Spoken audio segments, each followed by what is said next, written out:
Dear students, Assalamu alaikum. I am your teacher, Dr. Khurram Shehzad. I am from National University of Modern Languages. In our today's class, we are going to talk about conjunctions.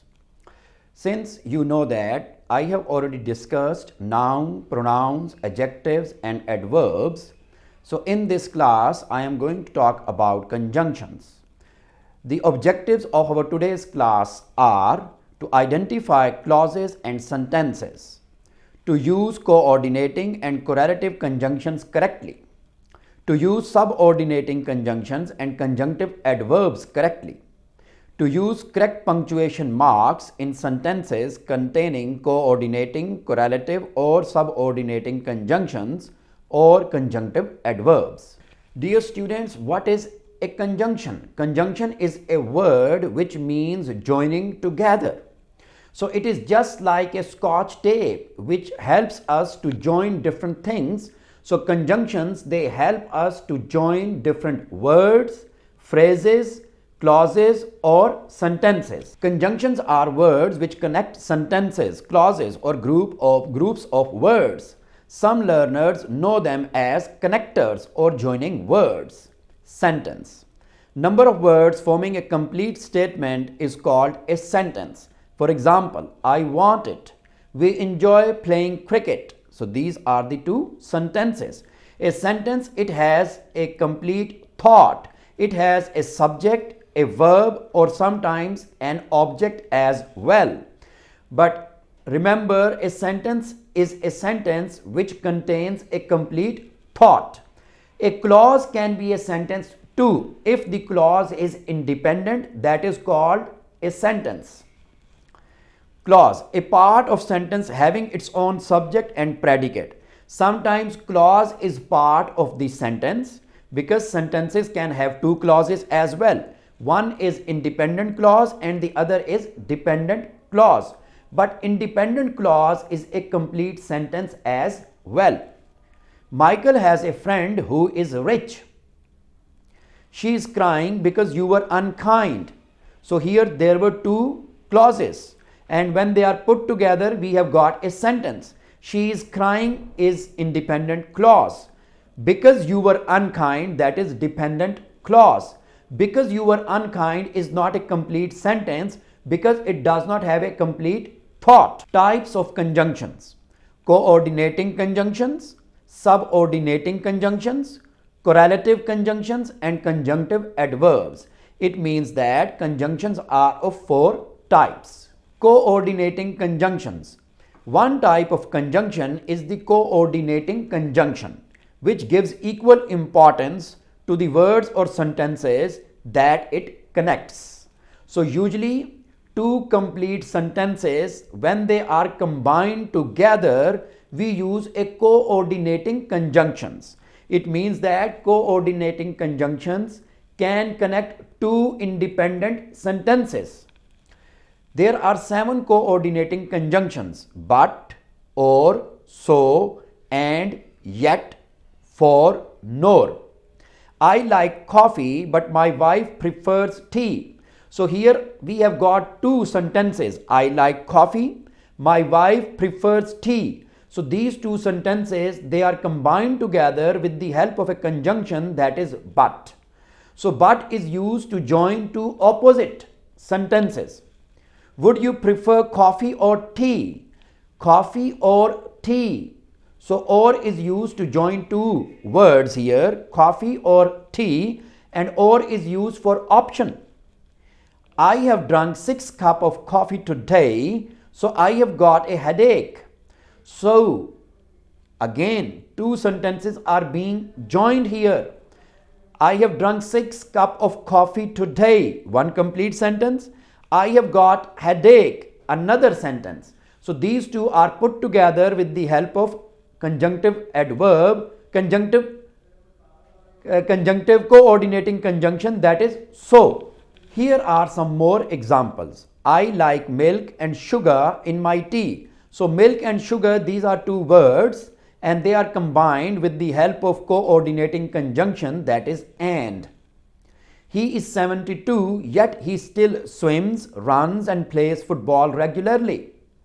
So yet, He still swims, runs and plays, and he is 72. So two independent clauses or sentences, they are joined together with the help of yet. She must have been very hungry, for she ate everything immediately. For is joining two complete thoughts, two complete sentences, and converting it into a bigger sentence.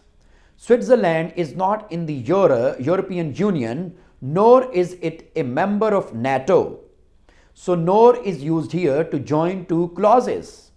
A clause can be a complete sentence as well. I have already told you. So, for showing the consequences of something. So is used to show the consequences of something, result of something. He was very hungry, so he ate all the cake.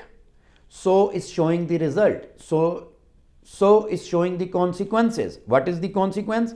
He was very hungry, so he ate all the cake.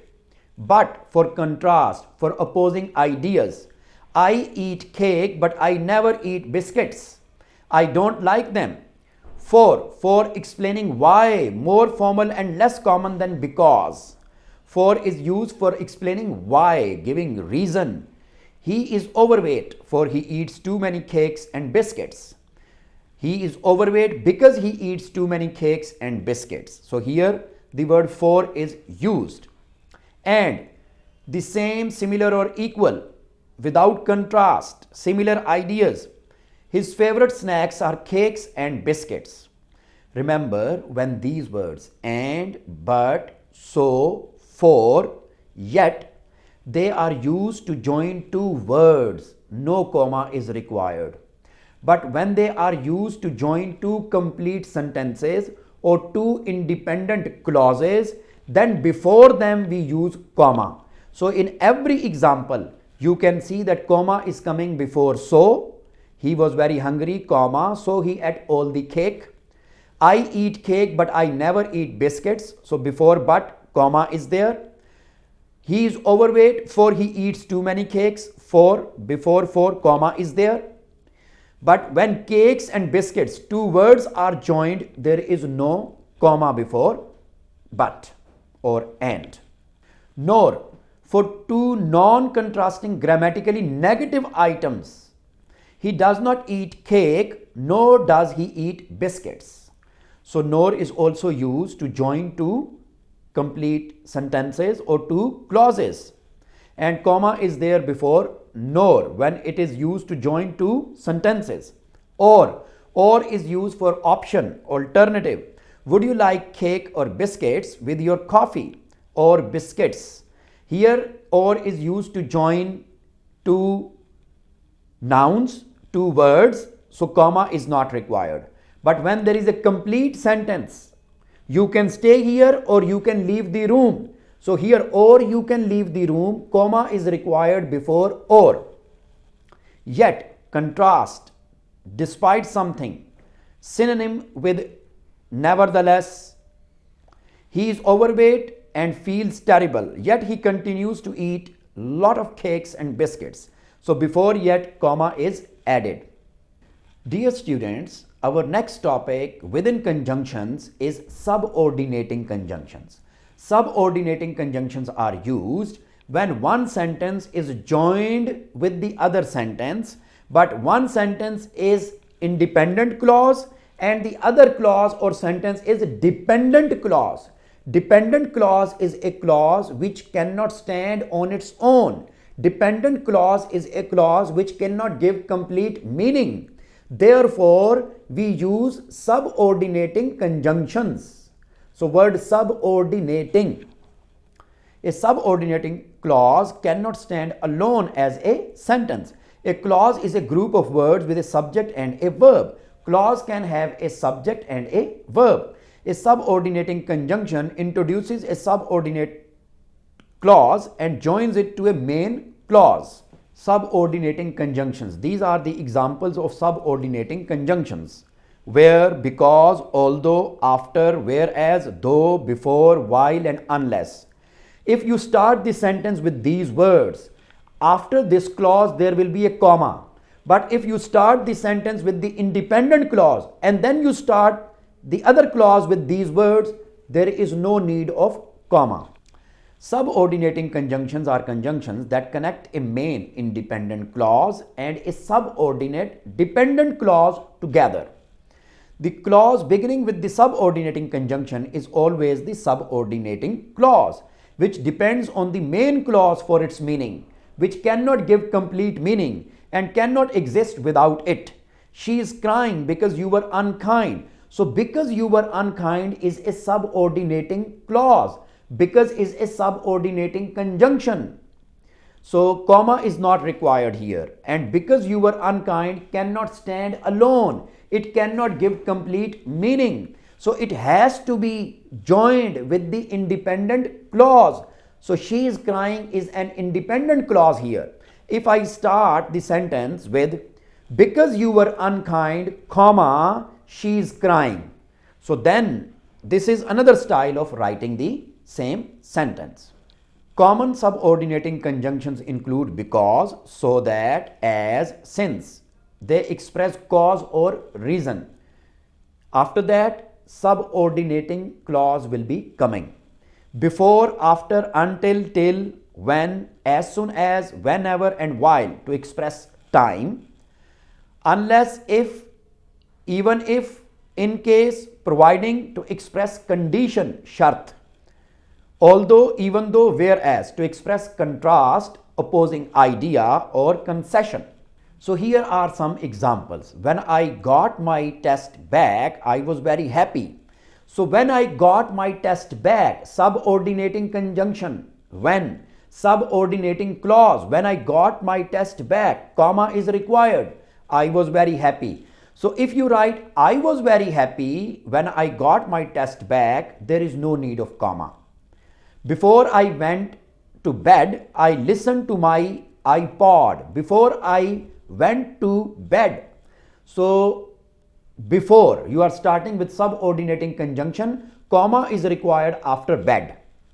Although I failed my test, comma, I was still proud of myself. Although I failed my test. So you are starting your sentence with subordinating clause. It could be written like this: I was still proud of myself although I failed my test. So if although is coming after the main clause, comma is not required. Until my mom came to pick me up, comma, I would wait at the school. I wanted to get a huge TV but I only got a flat screen. But coordinating conjunction. Billy, Bob and Robert went to get ice cream but it was all sold out. But subordinating conjunction, comma is there. Sorry, coordinating conjunction, comma is there. Sana got scared when she saw a ghost. When she saw a ghost, when is introducing subordinating clause here, comma is not there before it because sentence is not starting with when. So Sana ran far, far away. So is showing the result. So before so, we are using the comma because it is joining the two independent sentences or clauses together. Ben thought he was being funny, but he got detention. So but, coordinating conjunction, comma is coming before but. Examples of subordinate conjunction. Pete did not go to work yesterday because he was ill. Because reason is given and because is coming in the middle of the sentence, bigger sentence. So no comma is required. But if you start the sentence with because he was ill, comma, Pete did not go to work yesterday, full stop. As he was feeling unwell, you are starting the sentence here with subordinating conjunction, comma is required. Hafiz did not go to work yesterday as cause, reason. I'll send you a map so that you can find the place more easily, so that reason. I'll call you as soon as I get home, as soon as time. I'll wait until you arrive, time, subordinating conjunction, until, as soon as. Did he say anything before he left? So no comma is required before. The baby gets very grumpy whenever he is tired. Whenever, conjunction showing time. If he does not change his attitude, he will lose his job. If, showing condition. You are starting the sentence with if, after if clause, comma is required. But if you rewrite like this, he will lose his job if he does not change his attitude. He will lose his job if, now comma is not required, because you are starting with the main clause, and after that the if clause or the subordinating conjunction is added, or the clause is added. Even if you win $1 million, comma, it does not mean you will be happy. I'll send you my car providing you promise to be careful, condition. So dear students, this is how we can make use of different kinds of conjunctions. Our next type of conjunction is correlative conjunction. Correlative conjunctions are pairs such as neither nor, not only but also. These conjunctions connect two balanced clauses, phrases or words. The two elements that correlative conjunctions connect are usually similar in length and grammatical structure. Either or. You can go to either Mari or Kagan Naran for our holidays. We can either go. So either go to Mari or Kagan Naran. So two balanced structures, nouns are there. It is my final offer. You can either take it or leave it. Either take it, verb is coming, or leave it. So either or, correlative conjunction, and balance you can see. Both and, both cricket and football are popular in ComSats. Both English and Urdu are spoken in Namal. Not only but also. Not only is he a professional footballer, but he is also a successful businessman. In my previous lecture also I told you, when we start the sentence with negative words, then the formation of the sentence is like interrogative sentence, but question mark is not added. Not only is he a professional footballer, but he is also a successful businessman. Full stop. Not but. In sport, what counts is not the winning, but the taking part. Neither nor. Neither Norway nor Switzerland is in the European Union. Marriage is neither heaven nor hell. It is simply purgatory. Whether or, whether you love them or hate them, you have to admit that the Rolling Stones are very popular. No sooner and then. No sooner had I finished watering the garden than it started raining. No sooner than, it means जूं ही मैंने gardens को पानी दिया, बारिश शुरू हो गई. जूं ही. No sooner did I finish watering the garden than it started to rain. Or no sooner had I finished watering the garden than it started raining. So no sooner and then. With no sooner we can have past simple tense, we can have did plus first form of the verb, or past perfect tense, no sooner had I finished, had plus third form of the verb. So when I will be talking about sentence structure in detail, we will talk about such type of structures there. Conjunctive adverbs. A conjunctive adverb is a word that connects two sentences together, making a new sentence. It is like the word and, but adds a little more meaning to the sentence. Remember, we have got conjunctive adverbs like therefore, as a result, moreover, besides, okay, and before them when you are joining two sentences, semicolon is used, and after these words, comma is used. The movie was really bad, semicolon, therefore, many people left early. Therefore, showing the result, and before therefore, we are using semicolon, and then after that, comma. Jane did not study, semicolon, hence, comma, he failed the test. You can go when the chores are done, otherwise you will miss the party. Otherwise, before otherwise, semicolon, and after that, comma is used. Dear students, I have talked about that moreover, which means further or furthermore. They are conjunctive adverbs. Before these words we use semicolon, and after this word we use comma. But if they are coming within the sentence and not used to join two sentences, then before and after only comma is used. In this class, I have talked about four kinds of conjunctions: coordinating conjunctions, and, but, so, or subordinating conjunctions: until, if, even though, although; correlative conjunctions: not only but also, no sooner and then; and I have talked about neither, nor, either, or; and lastly I have talked about conjunctive adverbs like moreover, besides, furthermore, however, etc. Thank you very much.